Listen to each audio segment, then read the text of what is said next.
Gold, trusted gold buyers. మీరు తాకట్టు పెట్టిన బంగారాన్ని విడిపించి ఈ రోజు ఉన్న మార్కెట్ ధరకు కొనబడను.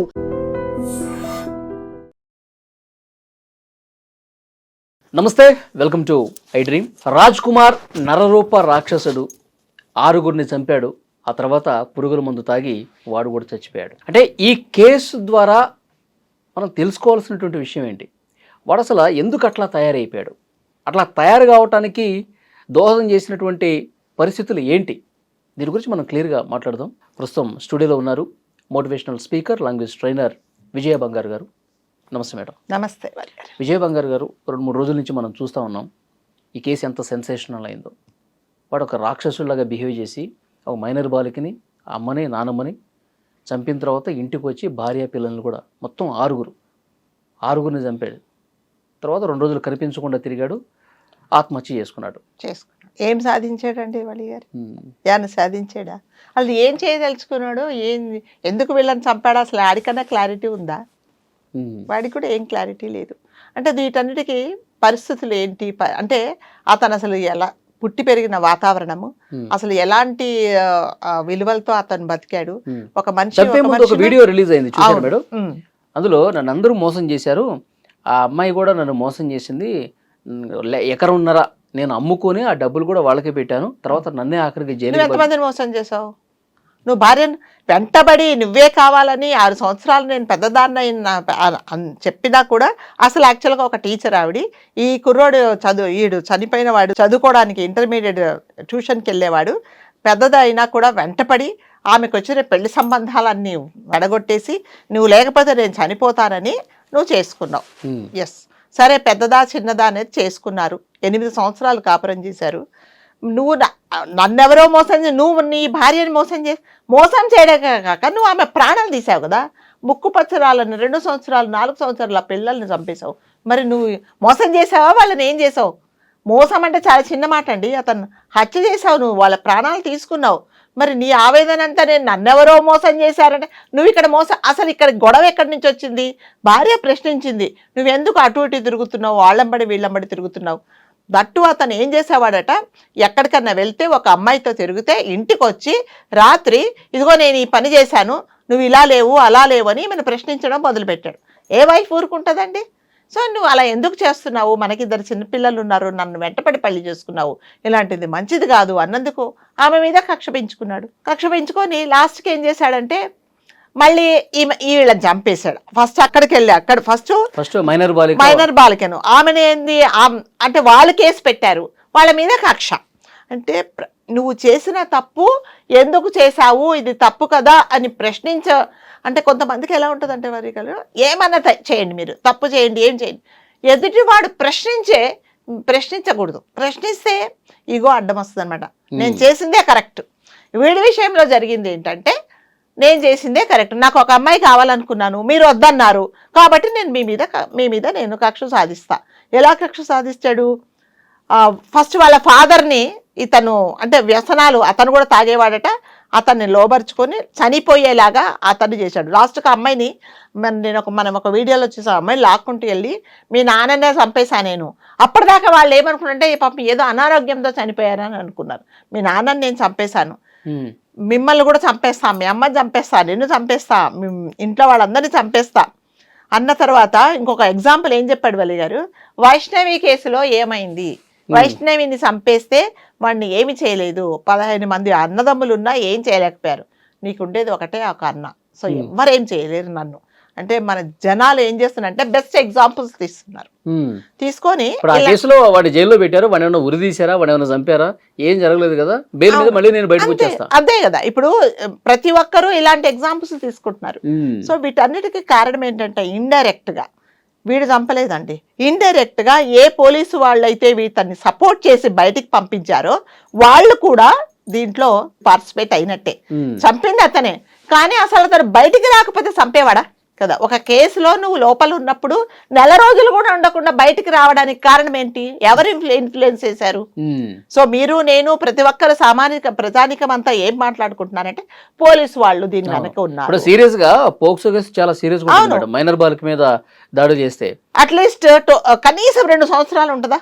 2 సంవత్సరాలు కూడా లేడు కదండి, 1 నెల కూడా లేకుండా అంటే ఎవరు ఇన్ఫ్లుయెన్స్ చేసి తను ఈజీగా బెయిల్ వచ్చే సెక్షన్స్ పెట్టారంట పోలీసులు. ఎందుకని? అదే ఎందుకు అంటే అతని మీద అంటే ఆ పోలీస్ స్టేషన్ లో అతన్ని ఎవరు కాపాడారు, ఎవరన్నా డబ్బులు తీసుకున్నారా, అతనికి లంచానికి అలవాటు పడి ఇట్లా చేశారా, ఇవన్నీ కూడా తేలాలి. అదిగా సార్, ఇప్పుడు చట్టాలు రూల్స్ అనేవి మనిషిని బట్టి మారుతాయా? వలి గారికి ఒక చట్టం, నాకు ఒక చట్టం, మన కెమెరామెన్ కి ఒక చట్టం, అలా ఉండదు కదా. రూల్ అంటే ప్రతి ఒక్కరికి ఒక లా అంటే లానే అంతే. మీరు అంటే ఇతనికి అనుకూలంగా ఎవరు అసలు అది తీసింది, ఎవరు అతన్ని బయటకు పంపించారు, దీనికి మూల కారణం ఎవరు? పోలీసు వాళ్లే కదా, ఎవరైనా సరే. సో మనం పేర్లు we don't want to mention anybody's name. కాకపోతే ఏంటంటే మీరు కదా, మీరే అతన్ని పంపించారు కదా, ఇండైరెక్ట్ గా మీరు కూడా దీంట్లో పార్టిసిపేట్ అయినట్టే కదా. ఇప్పుడు అతను నిజంగా మీరు ఆ కేసు అంటే అతని కోసం మీరు ఏదో పెద్ద చట్టాన్ని తీసుకొచ్చి స్పెషల్ గా అతన్ని మరి బయటికి పంపించి ఉద్ధరించడానికి మీరు పంపించారు. అసలు అదే లేకపోయింటే కానీ అతను లోపల ఉంటే ఇన్ని ప్రాణాలు బతికాయి కదా. మీరు అంటే ఇండైరెక్ట్ గా ఏం చేశారంటే, పర్వాలేదు మేమున్నాం నీ వెనక, నువ్వు ఎన్నన్నా చేసి ఏమైనా చేసేయి అన్నట్టుగా బయటికి పంపించేశారు. వచ్చిన తర్వాత ఏం చేశాడంటే కక్ష సాధించుకున్నాడు. మీ వల్ల కదా మీరు నా మీద కేసు పెట్టారు, నేను లోపలికి వెళ్ళాను, 15 రోజులలో బయటకు వచ్చేసాను, ఇప్పుడు మీ అందరి పని చేస్తానని అందరి ప్రాణాలు బలి తీసుకున్నాడు. సో ఇప్పుడు అంటే ఎవరైతే ఇప్పుడు మనం అందరం ఏమనుకుంటున్నామంటే, అందరూ కామెంట్ చేసేది ఏంటంటే పోలీసు వాళ్ళు దీన్ని వెనకున్నారు. సో అతని ఇన్ఫ్లుయెన్స్, అతను చేసిన ఇన్ఫ్లుయెన్స్ డబ్బులు తిని ఇతన్ని పంపించారు కాబట్టి ఈయన్ని హత్యలు చేశాడు. ఇప్పుడు మేడం, ఇప్పుడు ఇతను చనిపోయాడు కాబట్టి ఈ కేసుని ఇంతటితో వదిలేయకుండా అసలు ఆ పోలీస్ స్టేషన్ లో ఏం జరిగింది? 7 సంవత్సరాల కంటే తక్కువ పడే సెక్షన్స్, ఈజీ సెక్షన్స్, బెయిల్ వచ్చే సెక్షన్స్ అతని కోసమే రిలాక్స్ చేశారు. సో ఇప్పుడు పోలీసు వాళ్ళు కూడా వాళ్ళ నిజాయితీ నిరూపించుకోవాల్సిన అవసరం అయితే ఉందా లేదా? సో మీరు ఏమంటున్నారు? లేదు మేమేం చేయలేదంటే మీరు చెప్పండి. అసలు అతను ఎందుకు 1 month లోపల బయటకు రావాల్సి వచ్చింది? అసలు ఈ కేసు కింద అరెస్ట్ అయితే ఎన్ని రోజులు ఉండాలి? ఇతనికి ఎందుకు స్పెషల్గా రిలాక్సేషన్ ఇచ్చారు అనేది కంపల్సరీగా. అంటే ఇప్పుడు అతను చనిపోయాడండి, అయిపోయింది, సరిపోయింది, పోయాడు, ఇంకా అతని మీద ఏం కేసులు లేవు. చనిపోయిన తర్వాత ఇంకేం కేసులు పెడతారు? కాకపోతే మిమ్మల్ని మీరు నిరూపించుకోవాలి కదా. సో మేమేం చేయలేదు అనడానికి మీరు చూపించండి. అసలు 1 month లోపల ఎలా బయటకు వస్తాడు అతను? మీరు చెప్పండి, అవునా కాదా? అతను నిజంగా అంటే కరెక్ట్ గా శిక్ష పడి కరెక్ట్ రూల్ ప్రకారం అతను జైల్లో ఉండింటే అసలు బయటకు వచ్చేవాడే కాదు కదా. ఎంత మేడం, ఈ పోక్సో కేసుల్లో ఎక్కడ నమోదైనా సరే అంటే రాష్ట్ర వ్యాప్తంగా ఉన్నటువంటి పోలీసు ఉన్నతాధికారులు ఎవరైతే ఉంటారో, డిఎస్పీ స్థాయి అధికారు, వాళ్ళ పర్యవేక్షణ ఉండాలి. కానీ అది లేదు, అది కొరబడింది. అదే చెప్తున్నా. ఈ కేసులు కాదు, రాష్ట్ర వ్యాప్తంగా నమోదయ్యే కేసుల్లో అక్కడ డిఎస్పీ స్థాయో లేకపోతే ఏసీపీ స్థాయి అధికారు దాన్ని మానిటరింగ్ చేయాలి. అవును, వాళ్ళకి ఒక ఇన్స్ట్రక్షన్స్ ఉంటాయండి. మీరు ఏమి చేయదలుచుకున్నా మా వరకు తీసుకురావాలి, మాకు ఇన్ఫర్మేషన్ ఇచ్చిన తర్వాతే మీరు ఏదైనా చెయ్యాలి అనేది వీళ్ళకు ఉంటుంది. కానీ అసలు అంటే హయ్యర్ అథారిటీస్కి తెలియకుండా వీళ్ళే మేనేజ్ చేశారు అంటే ఎంతమంది తనకి సపోర్ట్ చేశారండి? ఇదే ఇప్పుడు ఇలాంటి వాళ్ళని మీరు అందరూ బయటికి పంపిస్తూ ఉంటే అసలు ఏమన్నా భయం ఉంటుందా వలి గారు? మీరు చెప్పండి. ఏం భయం ఉండదు. ప్రతి ఒక్కరికి ఏం కాదు, నేను వెళ్తా, నా దగ్గర డబ్బులు ఉన్నాయి, వాడి దగ్గర కొన్ని ఎకరాల భూమి ఉందంట, 2-3 ఎకరాలు అమ్మాడు, కొన్ని లక్షలు తీసుకున్నాడు, బయటకు వచ్చాడు. మరి ఎవరిని ఇన్ఫ్లుయెన్స్ చేశాడో లేదో తెలీదు. లేకపోతే ఎలా వస్తాడండి బయటికి? రాడు కదా. కొన్ని సంవత్సరాలు జైల్లో ఉండే వాళ్ళని మనం చూసాం.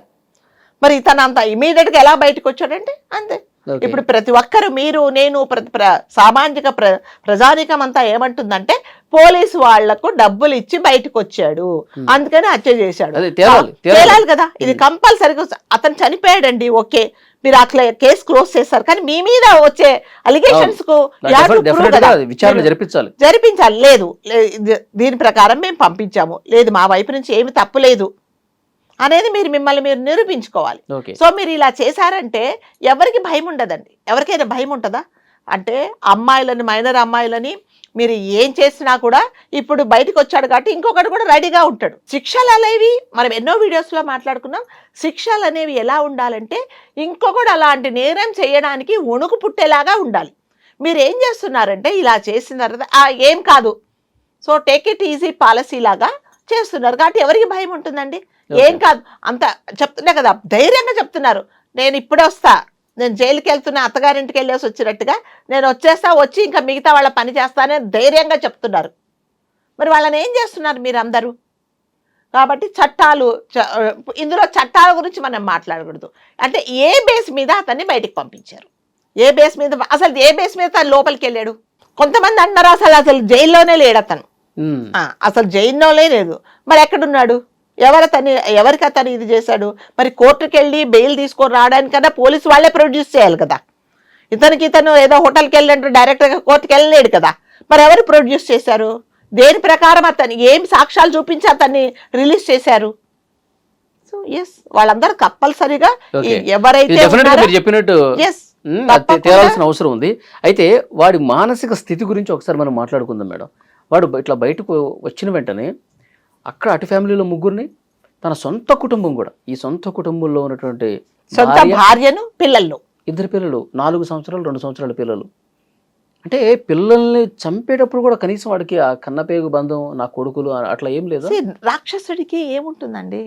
రాక్షసుడికి ఏముంటుంది? ఏముండదు. దయా, ధర్మము, జాలి అనేది తరతమ్య భేదాలు ఏమీ ఉండవు.